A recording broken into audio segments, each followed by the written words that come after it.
I am finally here delivering a video that once again is far too delayed for you to forgive me for posting at this time, but nonetheless I must share it because I just have to. And you will certainly be getting new album reviews and new commentary on entertainment very soon. But in the meantime, I have to talk a little bit about the last year, 2023, just because I feel like I will not feel good if I don't do it. I have a few reviews out from this last year, and there were also a lot of albums that I did review and never made a video for.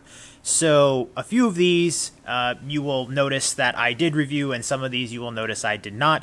If you really want those reviews, I will take those requests if you really want those. I'll try to prioritize my time based on what you would like and what I think I need to share.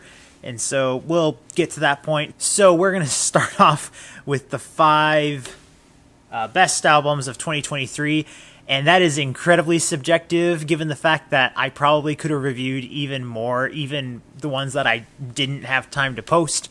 But if you see something that should be on this list, please comment below, and I would love to see what kind of music is out there. I know my music-loving YouTube posters will share something with me inevitably, and I would love that. Any music recommendations I'm game for. So let's get off with these 5 albums. But I do have one honorable mention, but I can't say that it's a top 6 because that just sounds weird. So the honorable mention is Cosmogony by Saigon. I sometimes forget how to pronounce this, but it's a pretty laid-back lo-fi album. It's worth throwing a little mention in here. Nonetheless, we are going to start at number 5 and get to the best album of the year. Let's start with number 5. So yeah, Saigon gets another mention here, but in the official top 5. Again, this is where we're at. Usually, if there are artists that release more than one album, or an album and an EP, however you want to view that, in the calendar year, I usually, and if I like both of them, I usually will throw one of them in the top 5 or top 10, which I normally would like to do, and then another one as an honorable mention. Because unless they're both incredibly, massively, utterly brilliant, then yeah, then I would have to. But you know, usually I find them enjoyable. It's hard to, even for me, it's hard to get a Y.E.S album out there, or to be able to recommend one. But Astro Vibes is fun. I like kind of the noir style that this one goes for more than the laid-back, funkadelic or psychedelic-oriented kind of thing that Cosmogony goes for. But Astro Vibes is pretty fun. This is one of those typical lo-fi albums that you can throw on, and I would love to be able to just include this to be able to get me to relax. So that's what we got. At number 4, we have Espera by Helios. The biggest note that I have when I was writing the review for this album is it's basically an accompaniment for the melancholy. And that almost sounds dull and somewhat off-putting, but I actually found the whole experience listening to the album very mesmerizing, or very put in place. There are some albums where they have a vibe that I don't normally go for, and I'm okay with, but because it's so on the dot for what it is, I just want to stay in that zone. I want to be transported to that world, and Helios kept me there throughout the whole album, the first and second time that I listened to it. At number 3 on this list, we have Jason Mraz's album, Mystical, Magical, Rhythmical, Radical Ride. And I had a hard time remembering that, so I had to read it, so sorry for just gazing out into the side. But, you know, I've loved Jason Mraz's music for a very long time. I've reviewed some albums of his on this channel, and it's been interesting because I've always enjoyed songs on the album. The whole album has kind of been kind of a battle, because there are every once in a while some songs that are just kind of bland or very in the middle of the road, and then there's a few songs that were clever, but did they land because they were clever? That's always a question. With this one, I felt like he kind of knew what he was doing. I thoroughly do want to provide a review for this one because there's so much in depth that I could provide for this. So if anyone has that as a request, comment below and we will make that happen. But yeah, he gets the number 3 spot here. At number 2, we have Day Trippin' by Iration. I cannot believe I have this at number 2. Not because I don't like Iration. I do. I loved their self-titled album from back in 2018 when I first started really getting into reviewing albums. And then their Coastin' album I liked a lot. I got it as an honorable mention from that year, 2021, I believe, maybe 2020. But this one, for some reason, on the first time that I listened to it, I was not feeling it. I have no idea why. A bad day, woke up on the wrong side of the bed, I couldn't tell you. And I almost didn't even consider giving it a second listen before recording this video. But I knew that I needed to verify some things before finalizing a top 5 here to share with you all. And I can confidently say, Iration knows what they're doing. I listened to it a second time. They still have that particular groove. It's got a particular angle, and I kind of get that feel from just the art cover here. I really like what they're going for. Iration is still doing great things. Again, would it be as high as it is if I had listened to music the whole year? I'm not sure, but for what I have, they have to receive the number 2 spot in what I did listen to, and they still always deserves props for making this kind of specialized kind of reggae music that's in a particular category of its own.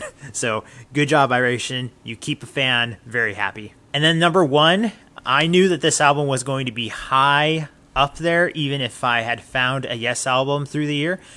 This is what I have because of the lack of other reviews that I have, but nonetheless, it is an excellent album, and that lucky album is Audio Lust and Higher Love by S.G. Lewis. You can ask any of my close friends. I annoyed them to death with music from this album. It what? Yeah. Okay. Yeah. I got my my friend, and yeah, he knows what I'm talking about.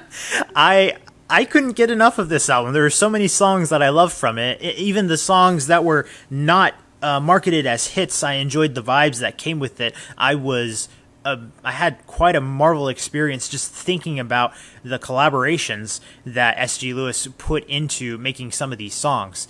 I just had fun with it, and I actually see some of these songs lasting through my whole lifetime because I can insert them into moments that I look forward to in my future and to things that I have experienced in my past. And that is saying something greatly. Yes, it did get a couple of marks where I still couldn't give it quite the yes recommendation. It is a yeah, but man, it is a high yeah. But my gosh, there are enough songs on here that get their own yes category solely as songs. And that's something you need to know when realizing how much I love to praise this album. There's been other yeah albums that have come in number 2 or very close. This one gets the number 1 spot because I love it so much, despite what small gripes I have with it. And again, if there is a Y.E.S album that any of you who are watching this think that I should check out, again, I'm totally open to hearing that. But man, this one had me this one had me mesmerized the whole year. Some of those songs just really helped me out. And yeah, it's fun to torture people with good music. And there we go. So that's my top 5 plus 1.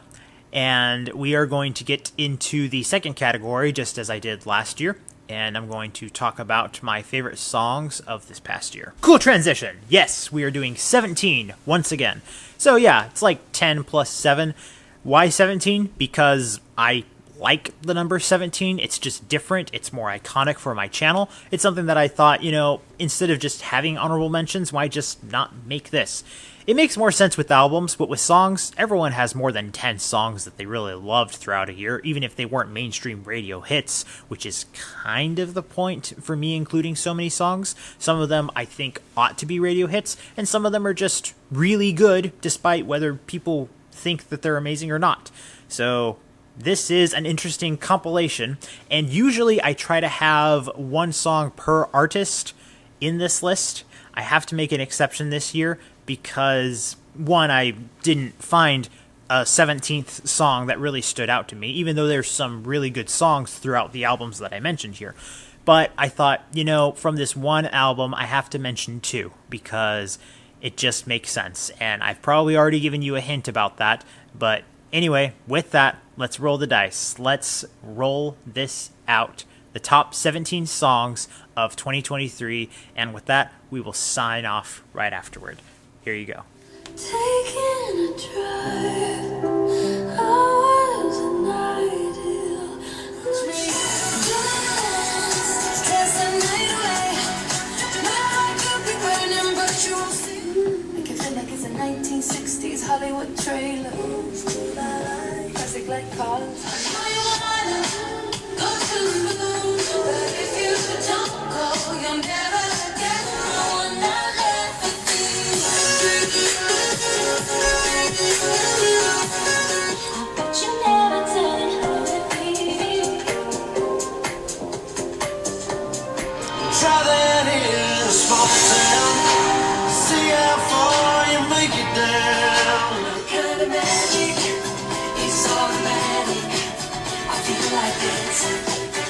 Still catching feelings for your world, through the way, something that you surely can't overdrive. Wrap around my shoulder and and a feeling that I belong. And I was right here. 10 days, 10 days. People like you wish I could just wake up and it not be true, but it is.